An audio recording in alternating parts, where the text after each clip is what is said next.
and welcome to Athens Speakout. Today is August 16th, 2016.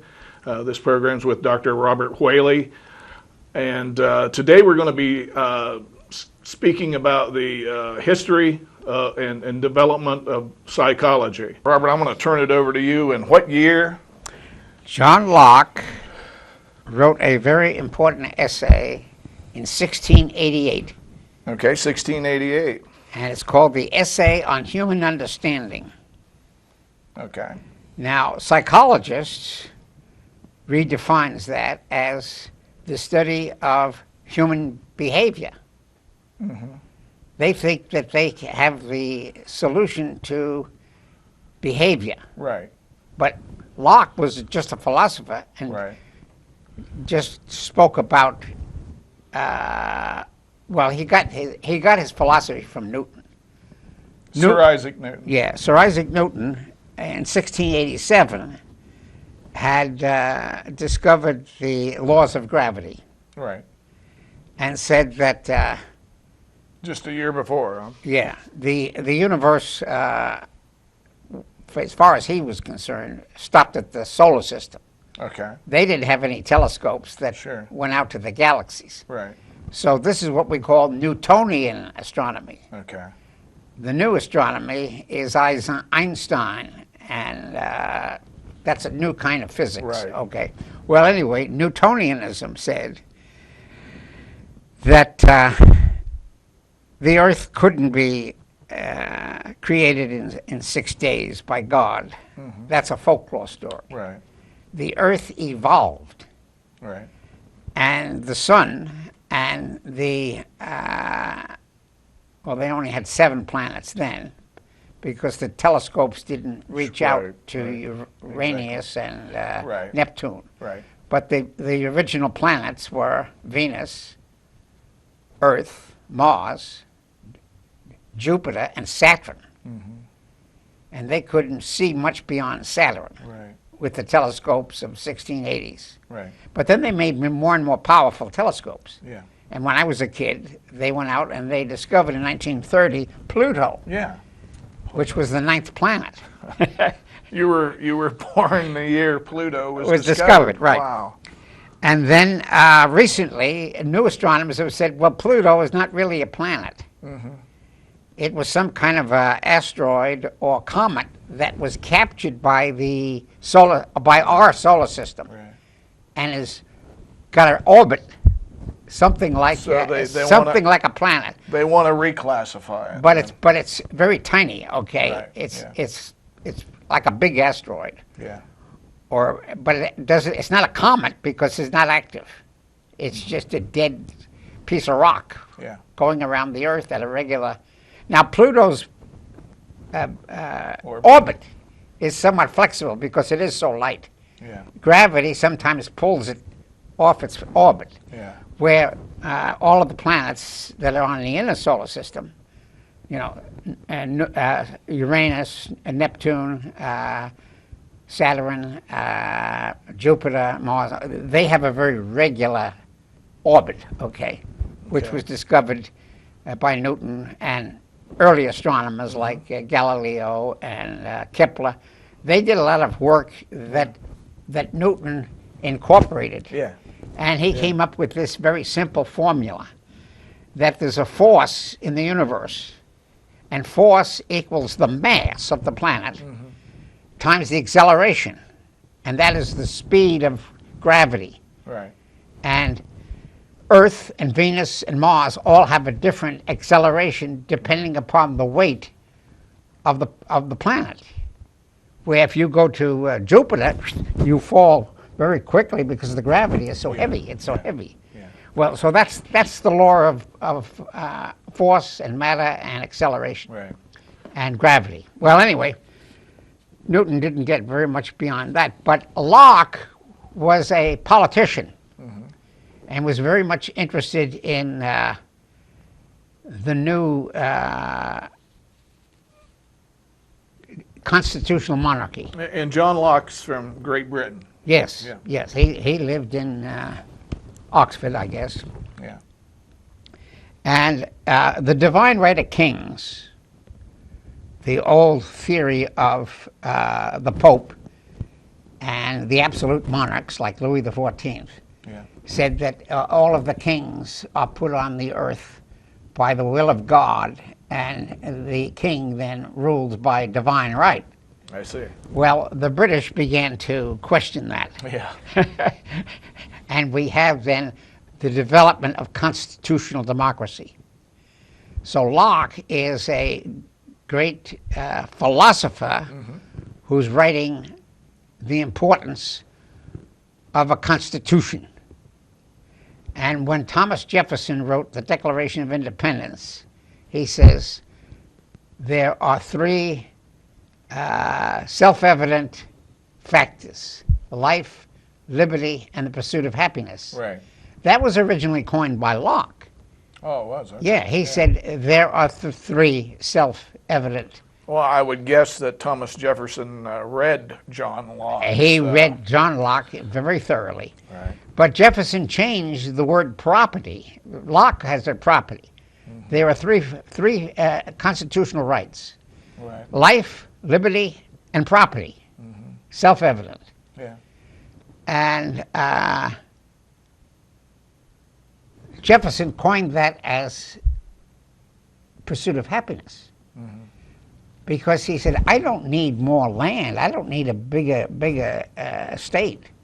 But I want to spend my money on books and science. Yeah. So the pursuit of happiness is a broader concept than Right. mere property. Right.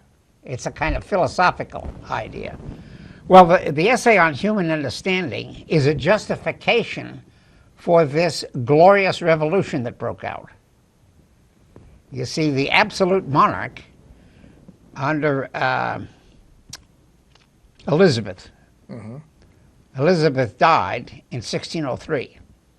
So they had to have a new king. Well, who was going to inherit the throne? So when the Tudor dynasty disappears, the English monarchs changed their system. And James VI of Scotland, and Scotland was an independent state, joins the British London Stuart House, and we have a Stuart dynasty.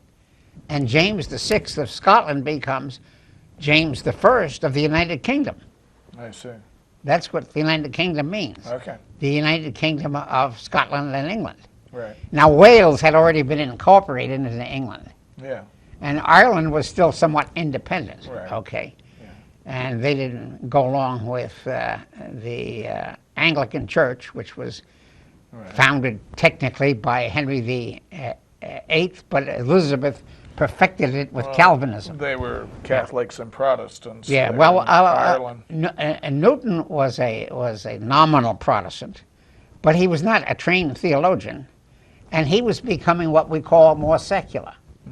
And he's saying that Newton's philosophy is more important than organized religion, although he didn't repudiate Calvinism or Protestantism Yeah. or the Church of England. He was a little bit confused about where religion ends and philosophy begins. Well, anyway, he writes this essay on human understanding as a kind of a political justification for what they call the Glorious Revolution. Yeah. And the Glorious Revolution was decided by 7 members of Parliament, 4 Whigs and 3 Tories. And they founded a committee to go over to Holland and invite William of Orange of Holland, who had married a British princess or an English princess by the name of Mary Stuart. So the new monarchs became William and Mary. Yeah. And William and Mary then were joint rulers, male and female, but they had a certain... Is that where they got the name for the college? That's where they got Virginia was a colony then, so Virginia set up its first college, William and Mary, Okay. named after the new monarchs. Yeah. And they put 2 heads on the coin, William and Mary. Okay. And of course, William was a male, and he got the old male chauvinist point of view. And Mary Stuart was related to the Protestant Stuarts. Well, the reason why they had this glorious revolution, is that the previous king, James the Second, was getting to be more and more absolute, and was thinking of an absolute monarchy. And he married an Italian, and they had a little baby. Mm-hmm. He called them James. Okay. And from his point of view, this is James the Third, the hereditary incorporation, the inherited legitimate monarch of the Stuart house. Okay. But these members of Parliament didn't want any absolute king, see? Yeah. I mean, they didn't want any queen who was going to be Italian and bring back the Jesuits. Yeah. So they said, we're going to form a new dynasty, and it's going to be called William and Mary. Okay. So this essay on human understanding is a kind of a psychological, political justification of why it is necessary in the events of man to have a revolution. Okay. It's a justification for this revolution. Right. So we set up the two-party system, Whigs and Tories. Mm-hmm. And the William and Mary became more of a symbolic king, and they devolved the powers down to the House of Commons and House of Lords. Okay. So we have parliamentary supremacy Right. from then on. Okay. Well, it's a kind of a psychological, political justification for revolution. Okay. And then that became the justification for the American Revolution. Right. That when you have a king who's going to be a tyrant like George III, it's necessary to overthrow that by a peaceful revolution, and that became the Declaration of Independence, and Locke and Adams and Franklin then were all schooled into Locke's political understanding and a kind of a primitive psychology. Right. Because he put out the theory that if you had twins, and one was born in England and the other one was born in England, but you take that little twin away and raise them in China, that after 10, 20 years, you bring them back, the human understanding comes from education. Mm-hmm. That education can redesign a human being. Right. That's it's a kind of a psychology, that man is open to education. Right. So psychology is a new way of educating ordinary people, for the ordinary human beings. That's what psychology, human behavior. Right. All right? That's basically Locke's primitive psychology. Yeah. All right? Well, that's interesting. And okay. So then psychology doesn't make very much progress for many years. Now, he wrote these papers in 1688. 88, right. Okay. And most people in England and France became fans of Locke. Yeah. Okay. And the Catholic Church declined in its authority. Mm-hmm. It lost its authority. Now, when did he pass away? Who, Locke? Yeah, John Locke. Oh, I would imagine 2 or 3 years later, 1690. Oh, really? Well, he was an old man when he wrote this. Oh, I see. Yeah. I see. Yeah. Yeah. I took it. Yeah, I think he died. That's just my guess. 30s or 40s. No, he was not a young man, but Okay. he had thought a lot about the Cromwellian Revolution. So after John Locke, nothing much was done with psychology. Okay. For a long time. And then the second person that you named earlier was Ivan Pavlov. Right. Which I'm sure our audience knows did the stimulus and response using a dog. Well, one of the questions that the psychology asked, and that's what Locke asked, how do you educate people? Mm-hmm. How do you get human understanding? See, so psychologists began to experiment So with- Pavlov went with the basics. with It's the idea not of education. humans, but with doing it with a He dog. had a very primitive idea. Well, a dog can be educated by training. And if you give him saliva, or no, if you give him meat, Right. he'll salivate, Right. and you can train that dog to do Yeah, tricks Right. by let him jump through a hoop, and every time he jumps through a hoop, you give him a piece of meat. Right. And eventually, you clap your hands, and the Right. dog will work. Right. Yeah. Yeah, that's I called think the it's condition. stimulus and response. Yeah, Yeah, and yeah, condition. right. Yeah, where you condition the dog, because it's my understanding too, and I guess anybody could do this, is the fact that you give the dog each time he does his trick, a piece of meat. He also will sometimes even start salivating once you suggest that he do a trick, because he knows Yeah. he's going to get a piece of meat. Yeah, so. right. So But- training is a primitive form of education. Yeah. Now, philosophers say that education is very broad. You have to ask the question of, how did the universe begin? Right. Is there a God, or many gods, or one God? And who created the universe? Right. This is what the Greeks did. So when you go back in, Greek philosophy, The Greeks invented philosophy. Aristotle and Plato. And Plato. Right. But at the same time, but what happened most generally later on was young people's first introduction to any higher form of learning was through religious. Yeah, the Jews learning. invented the idea of one God, that Jehovah created the universe. Right. But Socrates Yeah. asked the question, how do you prove God? He was not an atheist, but he was a skeptic about Zeus and Apollo and Mars and Venus.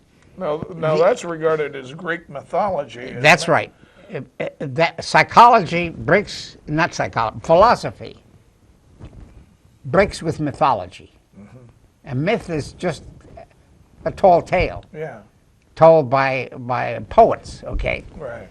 And philosophers ask us, well, how do you get truth? Well, it began with speculation, Yeah. okay?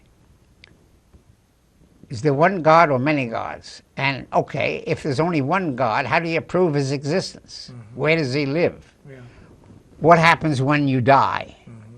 Is there a soul? Does he go to heaven? Or is it just like an animal? It dies, okay? Well- So this is speculative philosophy. Exactly, but it's a question that many, if not all, religions are. That's what they want to know. That's what they ask. Okay. Well, you see, the Greeks conquered the ancient land of Israel. And Israel was conquered about 6 times by the Assyrians, the Babylonians, the Persians, What the year? Egyptians. What year was the first time? Oh, the first time was with the Egyptians. Okay. Okay. And then I think the Assyrians came along. And then came the Persians. And then, the Chaldeans, the Babylonian captivity. We have a date for the Babylonian captivity. Okay. In 1526, I think, Babylon, which was the capital, was the Chaldean Empire, came down and conquered Jerusalem. And they took most of the inhabitants of Jerusalem and took them to Babylon and made them slaves. And it looked like Jerusalem would disappear. Yeah. Well, after 70 years, the Persians invaded Babylon, and then when they did that, the Jews escaped and went back. The Jews that were in captivity, they call this the Babylonian captivity, Yeah. go back to Jerusalem. And then they reform a new kingdom of Israel and Judea. Yeah. They had 2 kingdoms, Right. the kingdom of Judea and the kingdom of Israel. Okay. Well, then the Greeks came in. Alexander the Great. And Alexander the Great in No, wait a minute. I got one question for you before you go on. When was the Temple Mount? When? that is a a museum piece. Yeah. But In 70 AD, the Roman Empire, which took over the Greek Empire, yeah. so that the Greek philosophers were recruited and went to Rome and taught the Romans philosophy. Well, anyway, the Romans had a hostility to the Jews as troublemakers. Yeah. So they decided in 70 AD to destroy the city of Jerusalem forever in order to get rid of Jews. Well, we never got rid of the Jews because the Jews scattered around the world. Right. And we have what the Jews call the diaspora. Little colonies went to Egypt, some went to Mesopotamia, some went to Greece, some went to Rome, and they scattered to four winds, okay? Well, anyway, the destruction of Israel was a temporary destruction. Well, the remains of the temple in Jerusalem, which was torn down, they still left the wall there. Yeah. Because the wall was, 15 feet thick, Yeah. 30 feet high. Yeah. So this became the Wailing Wall for the Jewish survivors. Now, when Muhammad came along, the Mohammedans and the Muslims conquered Jerusalem. And according to their story, Muhammad went to Jerusalem, built a mosque, and then he ascended in heaven from Jerusalem. This is called the Temple Mount. Yeah, that's the Temple Mount. That's what I was From the point of view of Islam. Okay. Well, the Jews don't accept the Muslim conquest. Okay. The Jews and the don't- Muslims have they been don't hostile ever recognize since. it. Yeah, Yeah. right. And we still have Arab-Israeli wars. Yeah. Yeah. Okay, so we got off the topic a little Yeah, bit. we did. Yeah. Anyway, the Jewish dogmatic religion went into a new direction with Apostle Paul. Apostle Paul was born a Jew, was an Orthodox Jew. And originally, he thought that the teachings of Jesus, that he was a false Messiah. Mm-hmm. And he was going to try and stamp out the Jesus cult, we'll say. Yeah. But he changed his mind. And he went to Damascus and had a dream or an epiphany or a sunstroke or something. And according to Paul, he got a voice from God. Why are you persecuting my people? Yeah. So he becomes a convert to the new Christian religion, Yeah. and joins the Christian church at Antioch. And then he becomes a missionary. Yeah. And so that Christianity is a synthesis of Greek philosophy Okay. and Jewish inherited dogmatic one God belief. Yeah. Okay? I've got it. You got it. Yeah. Anyway, we got off psychology. Oh, but yeah, no, it all ties in. It all ties in. Yeah, it Well, all anyway, ties in. we jump way up to 19. Yeah, we were talking about 1896 Ivan Pavlov and Yeah, his, well, his dog experience. He gets into this question of Experiments. education. How do we get learning? Right. And he did experiments. Well, if you can train a dog or an ape to do little simple tricks, maybe education is real simple. Yeah. It's nothing but stimulus response. And that's called training. Right. You can train a 5-year-old to Yeah. jump through hoops. Conditioning. Yeah, conditioning. So that becomes stimulus thing, but and this is called behaviorism. Well, there are some psychologists who rebel against that and don't like behaviorism. In other words, the behaviorists are saying that it's determined. It's like Marx. Yeah. It's like Calvinism. You don't have any free will. It's all stimulus, and you can train a man to do anything. Predetermined. Yeah. So the army likes training. The army likes Yeah, it psychologists does. because you can train a 18-year-old to go out there and shoot the so-called enemy Yeah. without much thought. Yeah. But when you become a captain and a lieutenant and a general, you begin to ask questions. Yeah. Well, who's giving the orders, and where does he get the political savvy? So Yeah. that gets us into the conflict between religion, politics, philosophy, and who's giving the orders and who's doing the training and how we get education. Okay. If you want to move on up, is there any modern day? Well, Freud was a critic of Pavlov because Freud was a Jew, and he asked himself the question, what causes mental illness? Why is it that some people have to be arrested and put in an insane asylum? Why is it that some people dry up and become what they call now manic depressive? We didn't know what manic depressive meant, but we knew there was some kind of, the law called them. It's called bipolar now. Yeah. Well, the law said they're insane. Lady Borden, back in the 1880s, had an axe and killed her mother. Yeah. Well, she was tried for Lizzie Borden. Lindsay Borden, yeah. Okay, insanity. Yeah. So then the law always asks the question, well, does an insane person have a free will? Or has he got some kind of a mental disturbance that he can't tell the difference between right and wrong? Yeah. So psychology begins to get into legal discussions. And we had a very famous psychologist in the United States by the name of William James, who invented his own psychology. Yeah. And he used to be psychologists who followed James. And there were other psychologists who followed Freud. And some of the psychologists... Freud has been pretty much repudiated, and by some, but not by all. Exactly. And I think some of that is due to what you might just say by they've repudiated him due to convenience, because it doesn't go along with their line of thinking.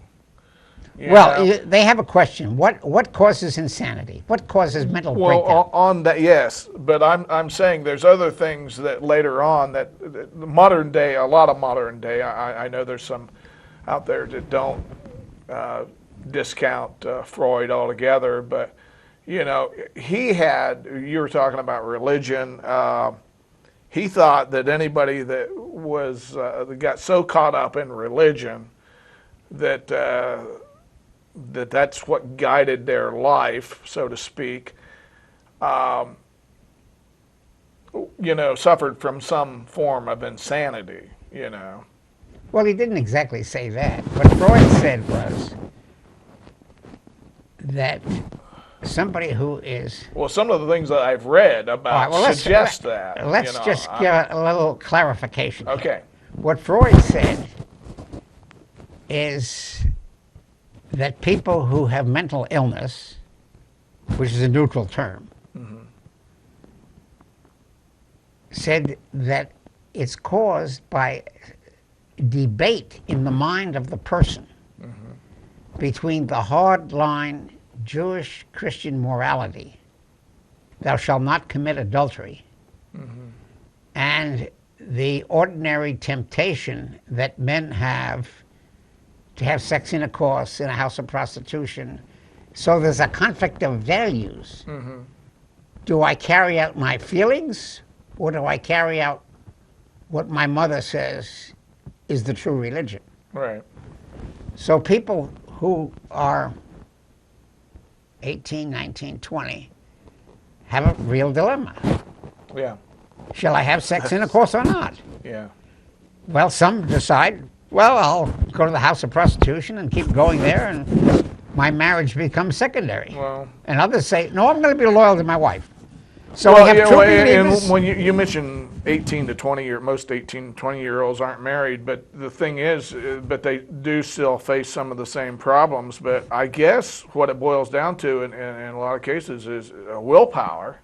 You know, You know, Okay. do you not agree that you kind of have this problem with yourself? Is, well, do I want to do that or not? I want to do that. So every man and woman is faced with a So dilemma. They're it's tempted by sin, right. according to the Yeah. scriptures. Okay. Yeah. Some people Yeah. give in to the temptation, and some people resist it. But yeah, there's conflict there, and what a lot of times, I guess some men could, just kind of isolate themselves in a way and stay away from these voluptuous women or whatever prompts them to have these urges. But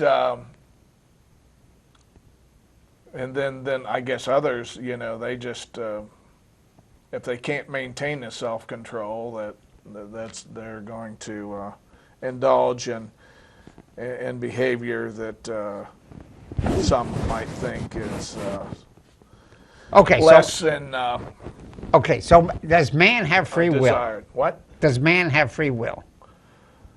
That's the question. Yeah. The behavior says, well, that's a good question. the behavior say, well, he doesn't have a free will. He's trained to do something.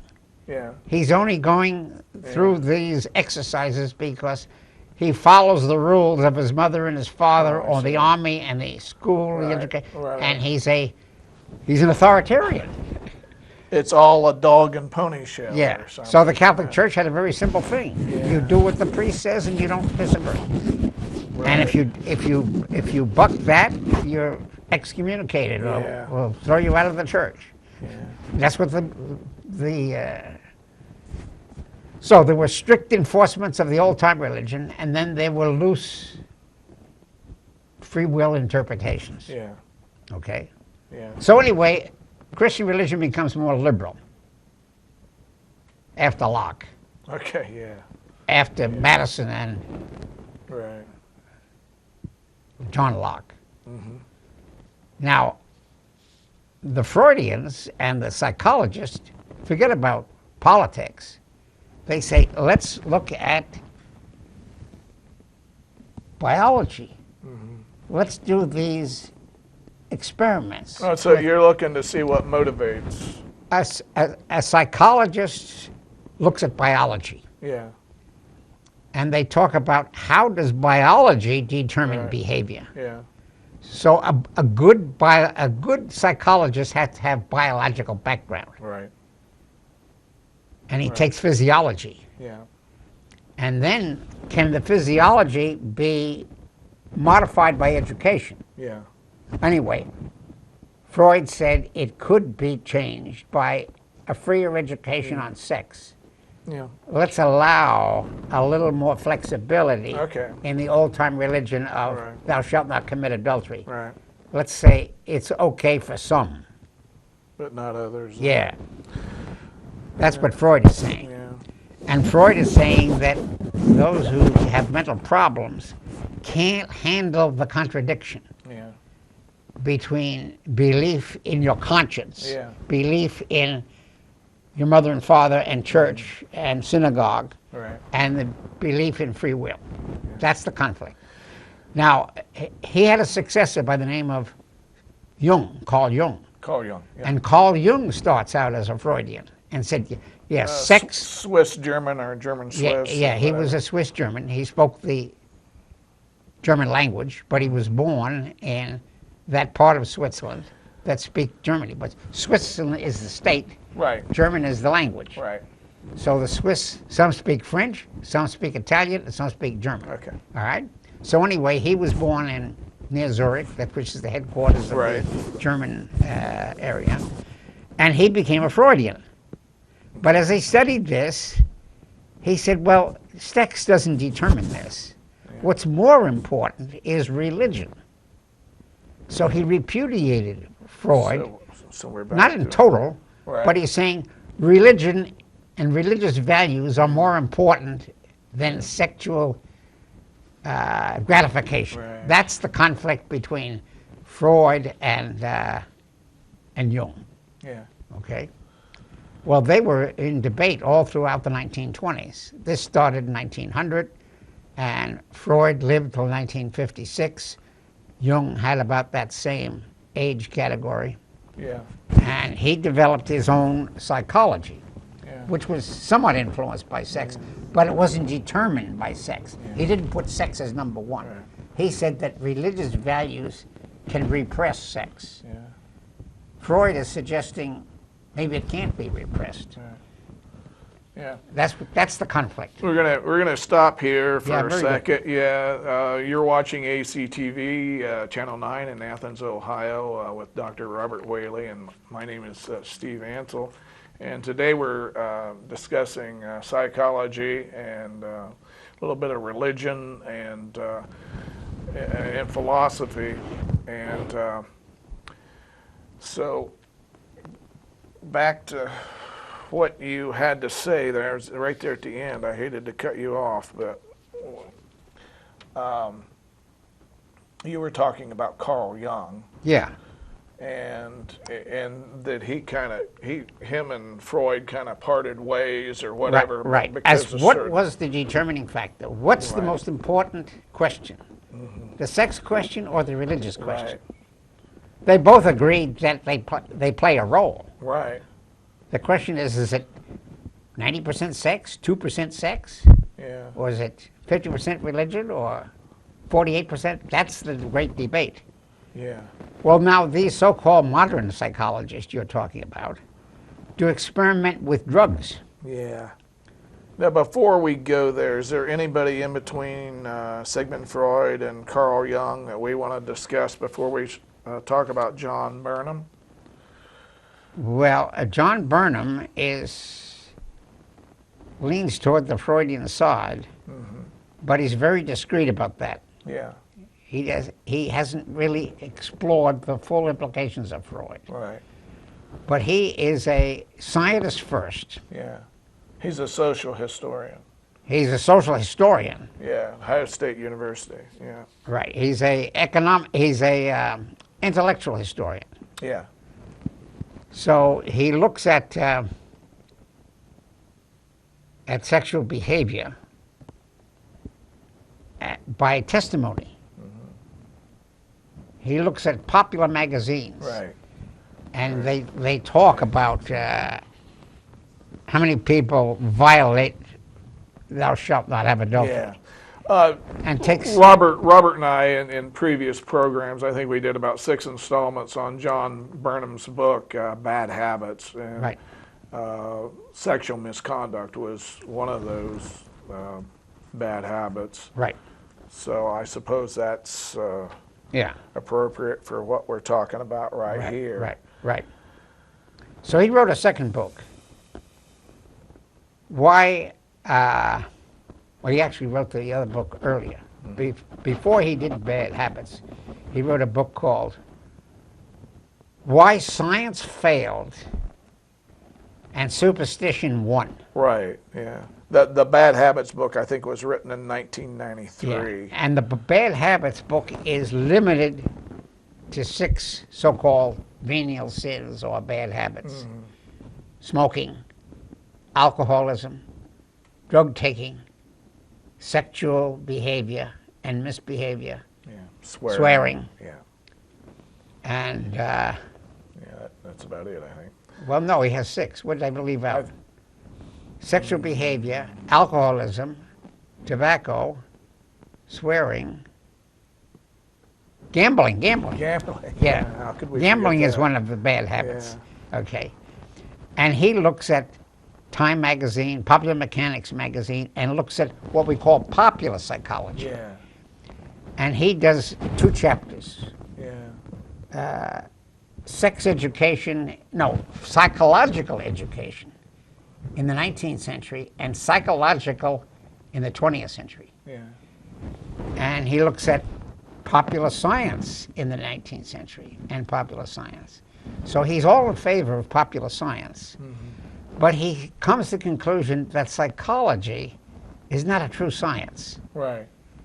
It's based on a speculation. Right. Psychology Right. is not a natural science. Yeah. It's a social science. Right. And there's a great deal of prejudice in it. Well, I wanted to mention something, you know, and this is going to sound like it's off track, but a few days ago, I don't know, earlier in the week, Yeah. a young man from Virginia attempted to climb Donald Trump's tower. He made it up several stories by using suction cups and all this. Well, it came out later that he wanted to speak with Mr. Trump, who just so happened to be in Virginia that day while he was in New York. And but anyway, later on they got to discussing on whether or not this guy was okay or not. And I think what happened was you remember the police were taking out sections of glass as he was climbing up, and they were talking to him. They were evaluating him. But he wound up in Bellevue.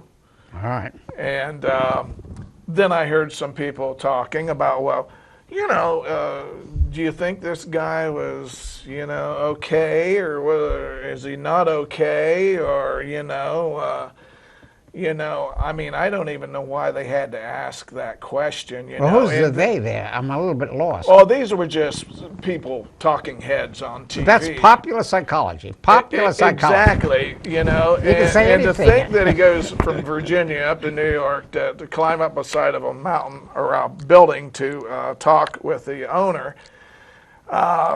And of course, he created gridlock in all those areas down in and around there, where the people, streets were just jammed with people, and the cars couldn't go, and everything like that. I suppose he's may or may not be in Bellevue Hospital, but I just thought that was interesting when somebody suggested, well, he could be all right, but then again, maybe he's not. But it's hard to tell. And I thought, oh, he said, it's hard to tell these days. And I thought, well, if they don't know these days, when will they ever know? You know, and I don't know what your assessment.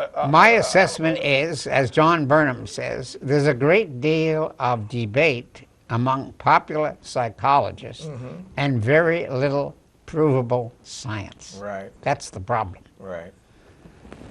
So anyway, the people who don't like Freud say, well, Freud is only speculating about dreams and sexual motives. And they say Jung is only speculating on religion. Let's leave religion and sex both out of the picture. Right. And we can give drugs, and we can use electrodes, and we can study the brain as a physical body. It's electrons. It's all You're going electrons to and give him chemicals. psychotropic drugs. Well, the experiment, LSD. Oh, okay, yeah. Yeah, That really worked well. LSD changes behavior. Yeah. Okay? Yeah. Morphine changes behavior. And by the way, this LSD thing was brought to you by a Harvard psychologist by the name of Tim Larry. Yeah. Now, So- Freud, when he was a young man, experimented with cocaine. He said, well, maybe cocaine can cure it. Well, he discovered it didn't. Yeah. And he gave up cocaine and said, Yeah. don't take cocaine. That's not going to work. Right. So anyway, the people who experiment with drugs are just as controversial as the Freudians and the Jungians. Because who's going to prescribe the drugs? Right.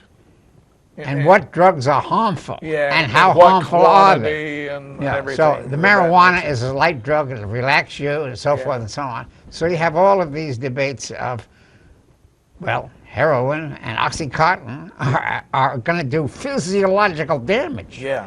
Okay. So anyway, the whole drug business is speculative too. Right.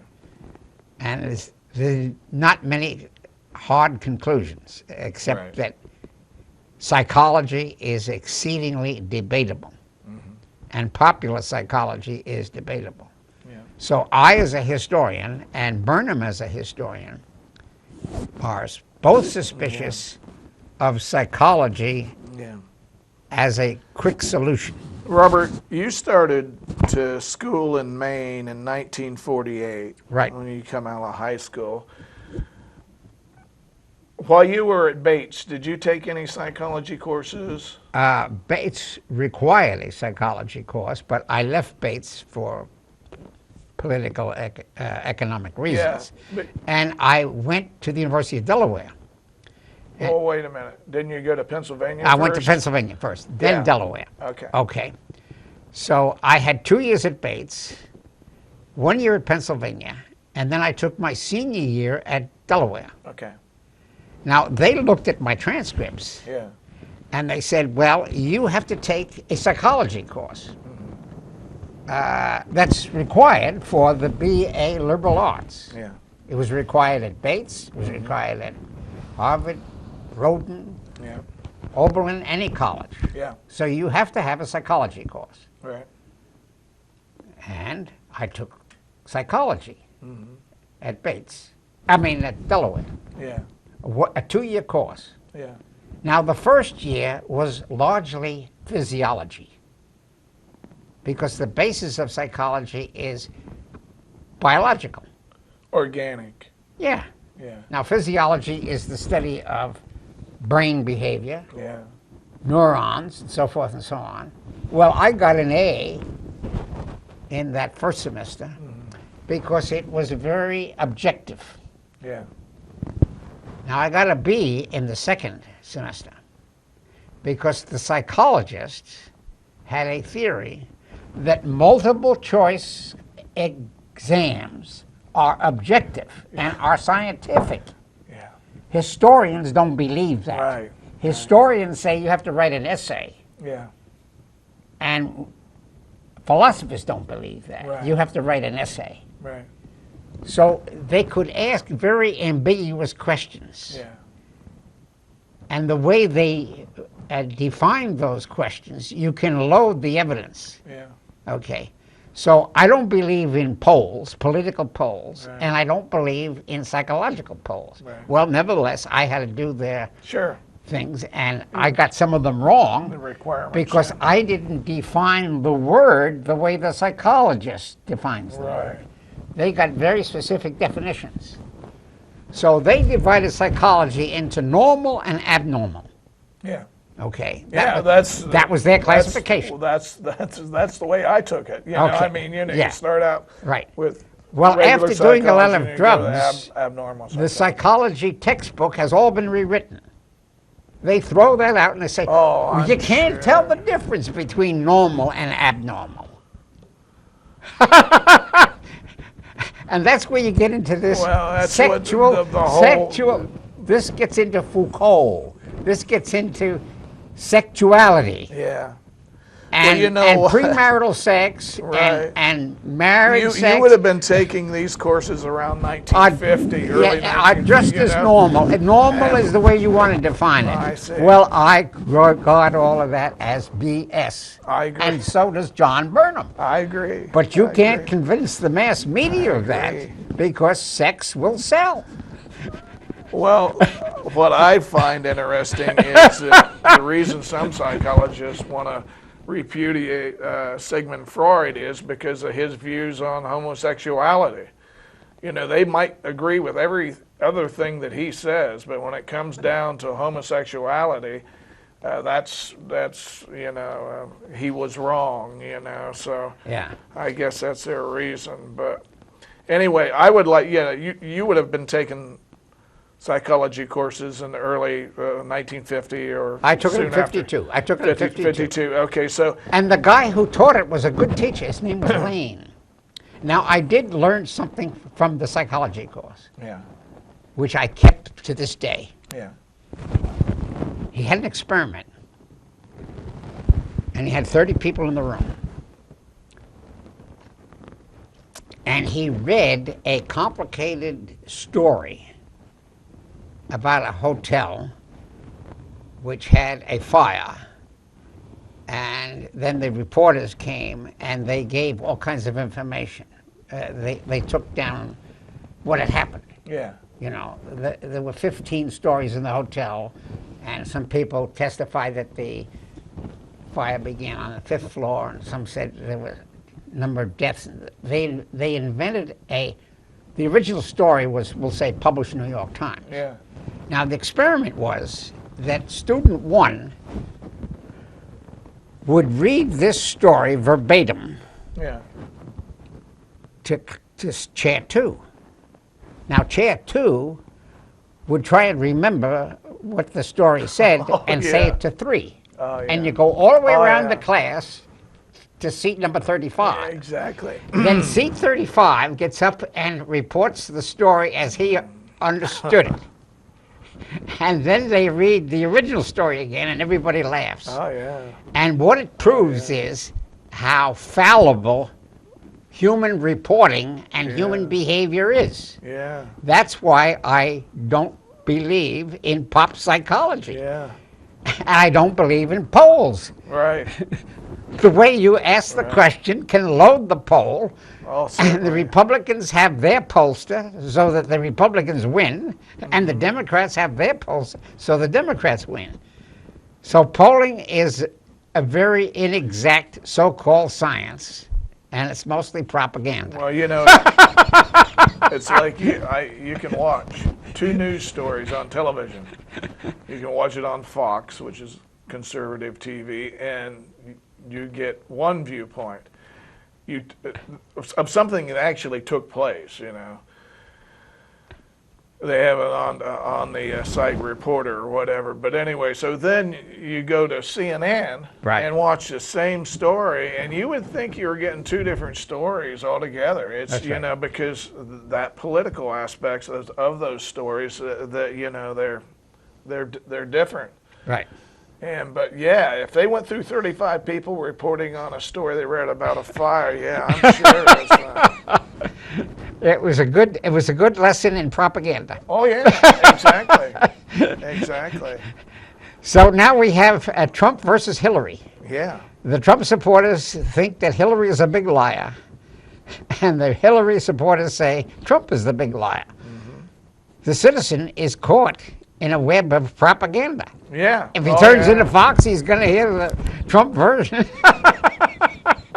It's a joke. I pity the person that only gets one channel. He gets one version of it. So I supported he Bernie in doesn't the primary. Right. And my wife was a feminist. She Yeah. supported Hillary, and now I have to go along with the Hillary as the lesser of two evils. But it's all subjective. Yeah. There's nothing really objective in psychology. Now, physiology is objective. The nerves either respond or they don't respond. Right.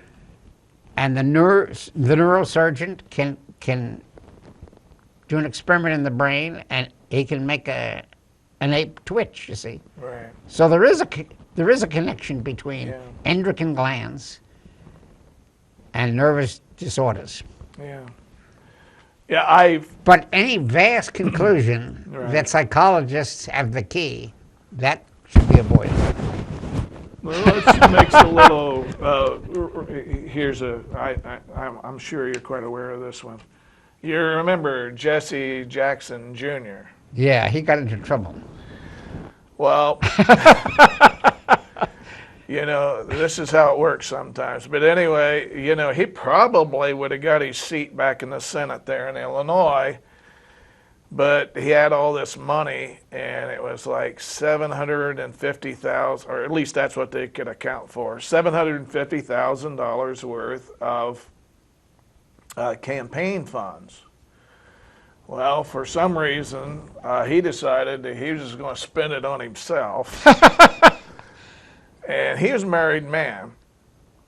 And so when he got caught, all of a sudden he becomes bipolar. He's going to use the insanity defense. Well, his wife was in on it.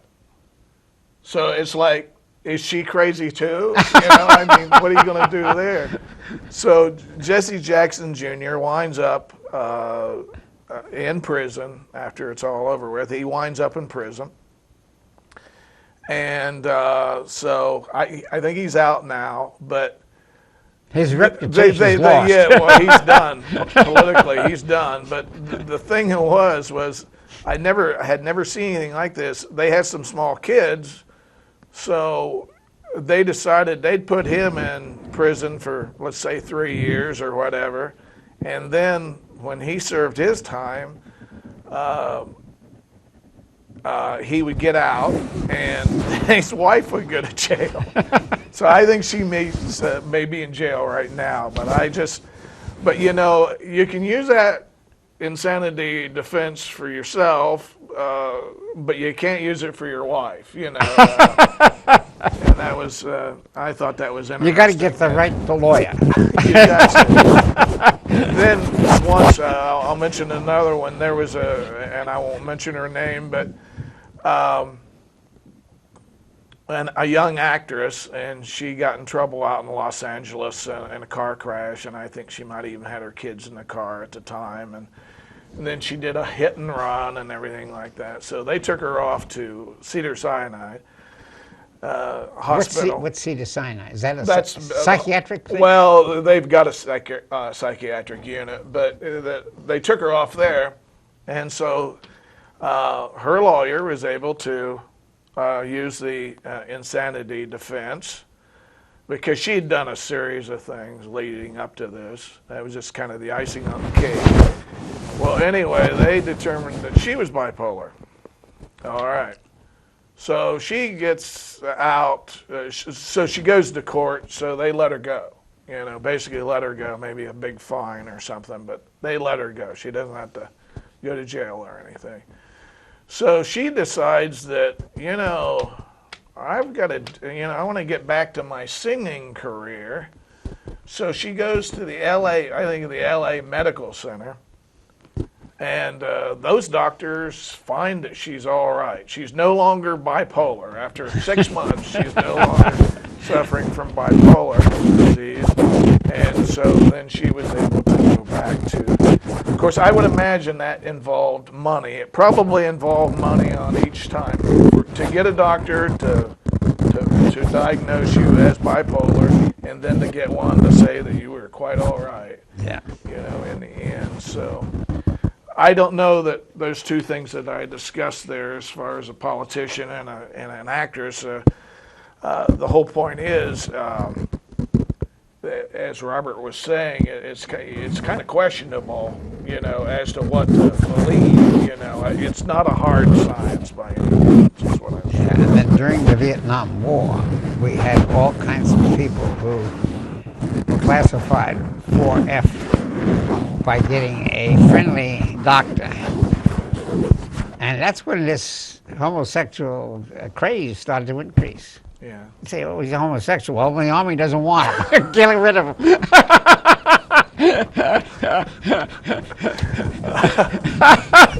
As soon as he got that paperwork, he went right back to being straight.